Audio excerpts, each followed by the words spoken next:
ಮುಖ್ಯಮಂತ್ರಿ ಅಧ್ಯಕ್ಷತೆಯಲ್ಲಿ ವಿಧಾನಸೌಧದಲ್ಲಿಂದು ಸಚಿವ ಸಂಪುಟ ಸಭೆ ನಡೆಯಲಿದೆ. ಈ ವೇಳೆ ಹಲವು ಮಹತ್ವದ ನಿರ್ಣಯಗಳನ್ನು ಕೈಗೊಳ್ಳಲಾಗುವುದು. ಆಯುಷ್ಮಾನ್ ಭಾರತ್ ಆರೋಗ್ಯ ಕರ್ನಾಟಕ ಯೋಜನೆಯಡಿ 70 ವರ್ಷ ಮತ್ತು ಅದಕ್ಕಿಂತ ಮೇಲ್ಪಟ್ಟ ಹಿರಿಯ ನಾಗರಿಕರಿಗೆ ವಯೋವಂದನಾ ಯೋಜನೆ ವಿಸ್ತರಣೆ ಮಾಡುವ ಸಾಧ್ಯತೆಯಿದೆ.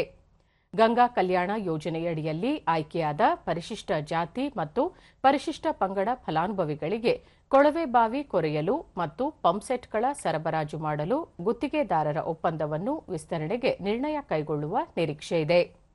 ವಿಕ್ಟೋರಿಯಾ ಆಸ್ಪತ್ರೆಯ ಆವರಣದಲ್ಲಿ 1000 ಹಾಸಿಗೆ ಸಾಮರ್ಥ್ಯದ ಹೆಚ್ಚುವರಿ ವಾರ್ಡ್ಗಳಿಗೆ ಅವಶ್ಯಕತೆ ಇರುವ ಪೀಠೋಪಕರಣಗಳನ್ನು 20 ಕೋಟಿ ರೂಪಾಯಿ ಅಂದಾಜು ವೆಚ್ಚದಲ್ಲಿ ಖರೀದಿಸಲು ಆಡಳಿತಾತ್ಮಕ ಅನುಮೋದನೆ ನೀಡುವ ಸಾಧ್ಯತೆಯಿದೆ.